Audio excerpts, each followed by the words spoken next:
अस्सलाम वालेकुम एवरीवन, मैं हूं मोहम्मद तलहा और आप लोग देख रहे हैं तलाश फेस अकेडमी। आज सेकेंड ईयर केमिस्ट्री के पी ब्लॉक एलिमेंट्स जो हैं उनका एक टॉपिक कवर करेंगे। और पी ब्लॉक एलिमेंट के अंदर एक एलिमेंट है जो कि होता है लेड। आज का जो लेक्चर है वो लेड पिगमेंट्स के बारे में होने वाला है। लेड पिगमेंट्स बेसिकली क्या हैं? ये डिफरेंट कलर्स हैं जिनको स्मॉल क्वांटिटी के अंदर हम अगर पेंट में ऐड कर देते हैं। कलर्स हैं बेसिकली, पिगमेंट्स जो है वो कलर्स को ही कहते हैं। ये डिफरेंट कलर्स हैं जिनको अगर हम पेंट में ऐड कर दें तो पेंट का कलर जो है वो डिसाइड कर सकते हैं कि वो वाइट होने वाला है, वो कौन सी किस्म का येलो होने वाला है, या रेड होने वाला है, ऑरेंज होने वाला है। तो बेसिकली लेड से ही वो पिगमेंट्स बनाए जाते हैं जो कि पेंट को उसका पर्टिकुलर कलर देते हैं। ठीक है, तो वन बाय वन हमें समझना है। पिगमेंट्स वो सब्सटेंसेज हैं जिनका काम है use to give the proper colour to the paints. Paints को जो है वो प्रॉपर कलर देना, जैसा कि मैंने आपको बताया येलो रेड जो भी कलर दिया जा रहा है वो किसी ना किसी पिगमेंट से दिया जा रहा है, और जो पिगमेंट्स हैं उनको लेड से बनाया जाता है। तो टोटली अगर देखा जाए लेड पिगमेंट्स हमारे कोर्स में जो है वो 5 पिगमेंट्स हैं। There are 5 types of lead pigments. ठीक है, और पहली होती है वाइट लेड पिगमेंट, फिर red lead pigment, chrome yellow, chrome red, और आखिर में टर्नर्स येलो पिगमेंट। ठीक है ना, 5 किस्म के पिगमेंट्स हैं। इनके बारे में ये हम पढ़ेंगे कि वो बेसिकली हैं क्या, नंबर एक बात। दूसरी बात ये कि उनको कैसे प्रिपेयर करते हैं और रिएक्शन भी देखेंगे। फिर उसको हम कहाँ पर यूज करते हैं, और अगर यूज नहीं करते तो क्या प्रॉब्लम है, हम उसको यूज क्यों नहीं करते, ये बात भी आज के टॉपिक में शामिल है। तो सबसे पहले बात करते हैं व्हाइट लेड पिगमेंट। बिल्कुल इसी तरीके से नजर आती है। जो व्हाइट लेड पिगमेंट है व्हाइट कलर की होती है और वो पेंट को व्हाइट कलर देती है। ठीक है जी। और ये लेड कार्बोनेट है, बेसिक लेड कार्बोनेट है, जिसका अगर मैं आपको बताऊं कि ये बेसिकली बराबर किसके होता है तो ये होता है 2 लेड, और ये आ गया हमारे पास कार्बोनेट। ठीक है, और उसके साथ साथ हमारे पास लेड और हाइड्रोक्साइड भी मौजूद होता है। तो बेसिकली जो व्हाइट लेड पिगमेंट है वो यही है। ठीक है ना, ये जो लिखा हुआ है, या फिर इसको लिखने का एक और तरीकेकार भी हो सकता है, इसको हम कहते हैं PB3। ठीक है, ये 3 होते हैं, और फिर हाइड्रोक्सिल होते हैं, 2 हाइड्रोक्सिल होते हैं, और इसी तरीके से 2 कार्बोनेट होते हैं। तो ये भी जो है वो व्हाइट लेड पिगमेंट होता है जो कि बेसिकली बेसिक लेड कार्बोनेट होता है। ठीक है, मॉलिक्यूलर फॉर्मूला जैसे कि मैंने आपको बताया वो मॉलिक्यूलर फॉर्मूला ऊपर भी लिखा हुआ है और यहाँ पर भी आ गया, ये हो गया इसका मॉलिक्यूलर फॉर्मूला। इस मॉलिक्यूलर फॉर्मूले के बाद इसकी प्रिपरेशन जो है वो एक बड़ी ही ज़बरदस्त प्रोसेस से की जाती है, जिसे चैम्बर प्रोसेस और डच प्रोसेस कहते हैं। इस प्रोसेस के अंदर जो मिक्सचर होता है वेपर्स का, यानी किस किस को, जो एसिटिक एसिड है, सबसे पहली बात एसिटिक एसिड को यूज़ करते हैं, और हम इसमें इस्तेमाल करते हैं वाटर वेपर्स को, यानी कि स्टीम को। ठीक है, और इसको गुजारा जाता है बेसिकली चैम्बर से। इसको चैम्बर प्रोसेस इसी वजह से कहते हैं क्योंकि इसमें जो है वो चैम्बर से गुजारा जाता है। और वो जो चैम्बर होते हैं, या डच प्रोसेस भी कहलाता है, उसके अंदर लेड की शीट्स लगी हुई होती हैं, बकेट्स होती हैं। ठीक है ना, बकेट्स हैं जो कि बनी हुई होती हैं लेड से। ठीक है, इसमें क्या होता है, एसिटिक एसिड और स्टीम का जो मिक्सचर है वो रखा जाता है, और 2-3 दिन तक इसमें से जो है वो गुजारा जाता है। हत्ता कि जो लेड है इसमें जंग लगना शुरू हो जाता है, जिसको हम कहते हैं कोरोजन। बेसिकली सिंपल लफ्जों में मैंने आपको बताया कोरोजन होती है, और जब कोरोजन हो जाती है फाइनली फिर हम क्या करते हैं, कार्बन डाइऑक्साइड का मिक्सचर गुजारते हैं, और फिर जो लेड होता है वो 3 से 4 हफ्ते के अंदर हमें व्हाइट लेड के तौर पे मिल जाता है। तो ये बेसिकली चैम्बर या डच प्रोसेस कहलाता है। इस चैम्बर या डच प्रोसेस की खास बात ये है, मैं आपको और बताऊं, डच प्रोसेस और चैम्बर प्रोसेस जो है इसके अंदर आप देखोगे तो आपको नजर आएगा कि ये मैंने आपको बताया, ये आगे सबसे पहले बकेट्स में जो लेड मौजूद है। ठीक है, फिर हमने एसिटिक एसिड को गुजारना है, तो CH3COOH, और साथ साथ स्टीम को भी गुजारा जाता है, तो ये आ गया 2H2O। नतीजे में हमारे पास एक मिक्सचर बनता है लेड हाइड्रोक्साइड, और इसी तरीके से लेड का एसिटिक एसिड के साथ बनता है CH3COO, नंबर 2 बन जाता है, और साथ साथ लिबरेट हो जाती है हाइड्रोजन गैस। ये तो पहला स्टेप है ना, जिसको आमतौर पे 2 से 3 दिन दिए जाते हैं। 2 से 3 दिन के अंदर ये कहानी होती है, कोरोजन हो जाती है। और फिर हम क्या करेंगे, अब इसमें से कार्बन डाइऑक्साइड गुजारेंगे, और बल्कि कार्बन डाइऑक्साइड और जो वेपर्स होते हैं वाटर वेपर्स उनको गुजारते हैं, और वो काम जो है वो 3 से 4 हफ्तों में मुकम्मल हो जाता है। इसमें क्या करते हैं, ये आ गया हमारे पास लेड हाइड्रोक्साइड। ठीक है, और इसी तरीके से जो लेड है इसका एसिटिक आ गया CH3COO, और ये आ गया ट्वाइस। अब क्या करेंगे, इसमें से हम जो है वो कार्बन डाइऑक्साइड को गुजारेंगे। कार्बन डाइऑक्साइड आ गई, और इसी के साथ साथ जो है वो हमने स्टीम को भी गुजारना है, वेपर्स को भी गुजारना है। नतीजे में जो हमें मिलेगा वो व्हाइट लेड होगा। व्हाइट लेड मैंने आपको बताया 2 लेड और ये आ गया कार्बोनेट, जो कि बेसिकली लेड कार्बोनेट है, और लेड जो है वो हाइड्रोक्साइड में आ गया। तो ये जो पूरी की पूरी वैल्यू लिखी हुई है ना, इसी को बेसिकली हम कहते हैं वाइट लेड। ये बन गया है वाइट लेड। और साथ साथ बनता है सेकेंडरी जो चीज़ है वो CH3COOH, यानी कि एसिटिक एसिड दोबारा से बनता है। तो बेसिकली हम जो है वो इस तरीके से इस्तेमाल कर लेते हैं, और बेहतर वाइट लेड को हम इस्तेमाल कर सकते हैं। इसी को हम रिएक्ट अगर कराते हैं कार्बन डाइऑक्साइड को, तो और बेहतर मिल सकता है। ठीक है जी। इसी के अंदर अगर हम आगे बात करें तो इसकी प्रॉपर्टी ये है, ये जो व्हाइट लाइट पिगमेंट है ये आहिस्ता आहिस्ता थोड़ा सा डार्क हो जाता है। क्यों डार्क हो जाता है? क्योंकि फॉर्मेशन होती है एटमॉस्फेयर के अंदर जो H2S मौजूद है उसके साथ रिएक्ट करके ये जो लेड सल्फाइड बनाता है, PbS बनाता है। इसकी वजह से जो व्हाइट कलर ये जब मिक्स किया जाता है, व्हाइट कलर बनाया जाता है, तो थोड़ा सा डार्कर हो जाता है। और एक और प्रॉब्लम है, ये पॉइजनस है। और पॉइजनस है तो जाहिर सी बात है, अब जबकि इन्वायरमेंट का इतना ख्याल रखा जा रहा है, तो इन्वायरमेंटल जितनी भी एजेंसीज हैं उन्होंने इसको जो है वो रिप्लेस कर दिया है टाइटेनियम डाइऑक्साइड से। तो व्हाइट लाइट की जगह पर अब हम क्या इस्तेमाल करते हैं?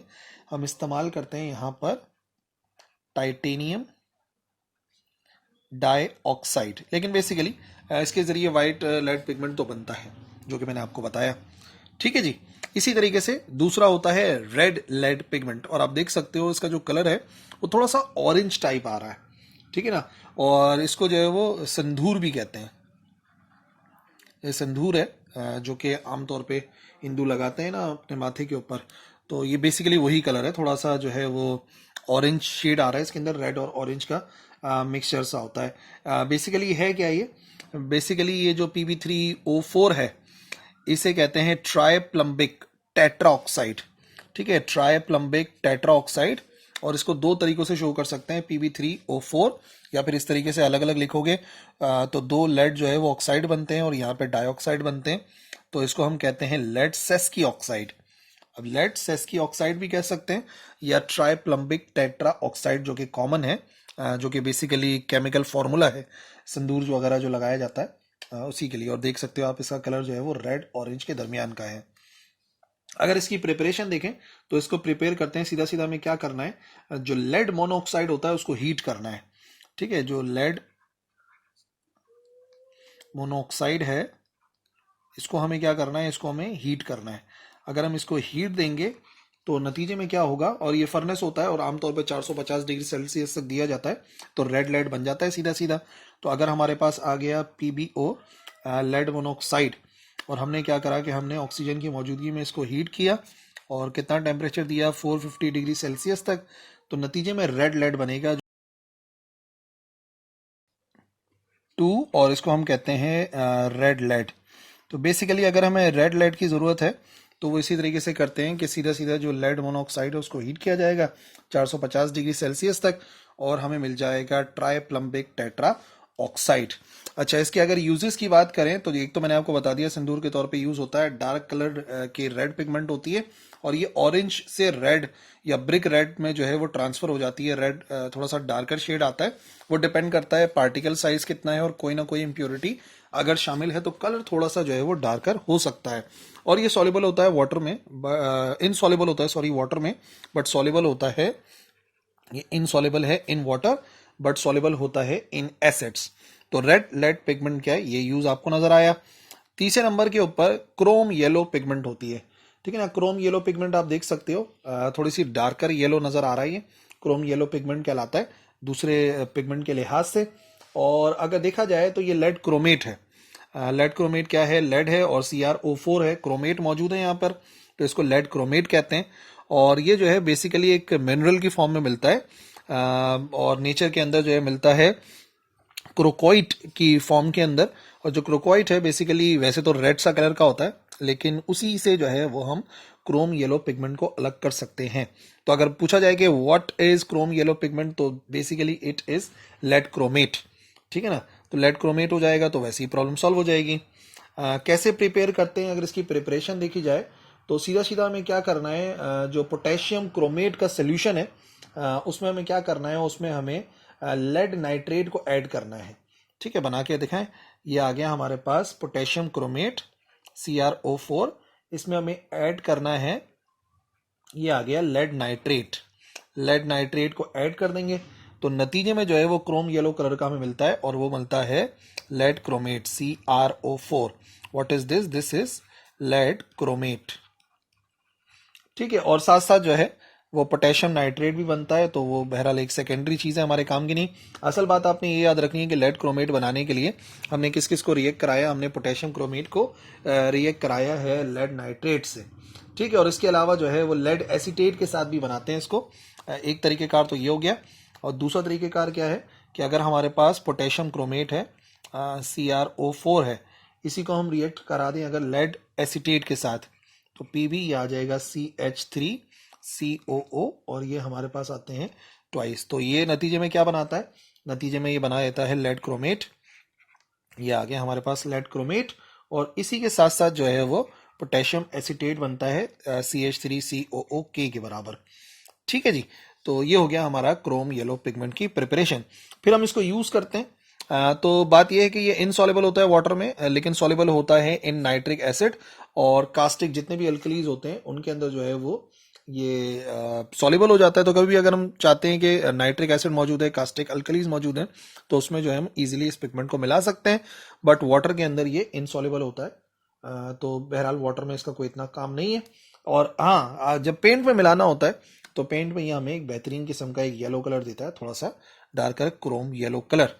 ठीक है जी, इसी तरीके से एक और आता है हमारे पास क्रोम रेड पिगमेंट। देख सकते हो डार्क रेड है एकदम। तो ये जो क्रोम रेड पिगमेंट है एक डार्क पिगमेंट है। अगर मैं चाहता हूं कि रेड कलर डार्क में मिले तो हम क्रोम रेड इस्तेमाल करेंगे। बाकी जो लेड था, रेड लेड, वो थोड़ा सा ऑरेंज टाइप आ रहा था। इसकी बात की जाए तो molecular formula basic lead chromate है, और दोनों तरीकों से लेड क्रोमेट ही है। ये भी आ गया हमारे पास Pb2CrO5 बेसिक लेड क्रोमेट, और ये भी है Pb, ये लेड क्रोमेट तो आपको लिखा हुआ नजर आ गया, और ये लेड मोनोऑक्साइड आ गया। तो दोनों को मिला देते हैं तो नतीजे में क्या बन जाता है? नतीजा बनता है क्रोम रेड पिगमेंट। कैसे प्रिपेयर करते हैं? बेसिकली अगर हमारे पास लेड क्रोमेट है तो हम जो है वो उसको रिएक्ट कराएंगे NaOH के साथ, कास्टिक के साथ ना। NaOH के साथ अगर मैं रिएक्ट कराता हूँ लेड क्रोमेट को PbCrO4, इसको रिएक्ट कराएंगे अगर, तो नतीजे में अब हमें क्या चाहिए? हमें चाहिए क्रोम रेड। और क्रोम रेड क्या है अभी बताया हमने, Pb2CrO5, जो कि बेसिकली क्या है, सॉरी Pb2CrO5, जो बेसिकली क्या है, या तो आप इसको अलग कर लो, इसको आप कर लो लेड क्रोमेट, और लेड क्रोमेट के साथ जो है वो लेड मोनोऑक्साइड बना लोगे, तो ये एक ही बात है ना। और करके मैंने यहाँ पे लिख दिया है, और साथ साथ जो है वो सोडियम क्रोमेट बनेगा। ये आ गया हमारे पास Na2CrO4, और इसी के साथ साथ जो है वो वाटर भी बनता है इस रिएक्शन में। इस तरीके से हम प्रिपेयर कर लेते हैं, और जाहिर सी बात है, सिंपल सा काम है। अगर मुझे डार्क रेड कलर चाहिए तो मैं क्रोम रेड पिगमेंट को इस्तेमाल करता हूं इन पेंट्स। और फाइनली टर्नर्स येलो, यानी कि लाइट सा येलो कलर नजर आ रहा है आपको, जो इससे पहले मैंने येलो बताया था, वीडियो को पीछे करके देख सकते हो, वो थोड़ा सा डिफरेंट येलो था, डार्कर येलो था, और ये लाइट येलो है, टर्नर्स येलो। और टर्नर्स येलो बेसिकली क्या है? इसका अगर मॉलिक्यूलर फॉर्मूला देखा जाए तो ये लेड क्लोराइड है, और साथ में लेड मोनोऑक्साइड भी है। तब जाके जो है वो टर्नर्स येलो पिगमेंट बन जाती है। कैसे बनती है? इसको हम प्रिपेयर करते हैं, अगर सोल्यूशन हो हमारे पास सोडियम क्लोराइड का सोडियम मोनोऑक्साइड के साथ, तो हम उसे बॉईल करेंगे तो नतीजे में बन जाएगा। कैसे? ये आ गया हमारे पास, इसको लिथरेज भी कहते हैं। ठीक है, बेसिकली लिथरेज है PbO, लेड मोनोऑक्साइड। और हम क्या कह रहे हैं, हम इसको रिएक्ट कराएंगे सोडियम क्लोराइड के सोल्यूशन में, तो NaCl आ गया, और साथ साथ आ गया हमारे पास वाटर H2O। अगर हम इसको रिएक्ट कराते हैं तो फिर नतीजे में कास्टिक तो हमारे पास अलग से आ गया NaOH, लेकिन मेन बात यह है कि हमारे पास बन जाता है लेड क्लोराइड, और 4 ये आ गया हमारे पास लेड मोनोऑक्साइड या लिथरेज। और ये जो दोनों मिलते हैं तो फिर ये क्या बनता है? ये बनता है टर्नर्स येलो। ये टर्नर्स येलो कहलाता है, थोड़ा सा लाइट येलो है। तो लेड की ये वाली पिगमेंट भी इस्तेमाल होती है जहां पर हमें पीला सा इस किस्म का रंग देना होता है किसी पेंट के अंदर, तो हम इसको इस्तेमाल करते हैं। तो पिगमेंट के तौर पे इस्तेमाल होता है जस्ट पेंट। और इसके साथ साथ इन पिगमेंट्स के अलावा एक मेसिकॉट भी होता है। ठीक है ना, एक मैं आपको बताऊं एक्स्ट्रा बात, एक जो है वो इधर होता है मेसिकॉट। मेसिकॉट बेसिकली क्या है? ये होता है येलो लेड मोनोऑक्साइड।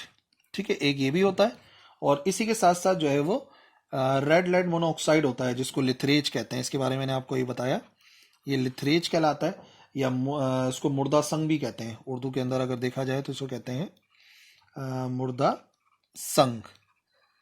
ठीक है, और वो क्या होता है, वो बेसिकली बनता है रेड लेड मोनो ऑक्साइड। इनको हम इस्तेमाल कर लेते हैं और पेंट्स के अंदर इस्तेमाल करते हैं इन दोनों को भी, इन पांचों के अलावा। लेकिन पांच की डिटेल थी किताब के अंदर तो बताना जरूरी था।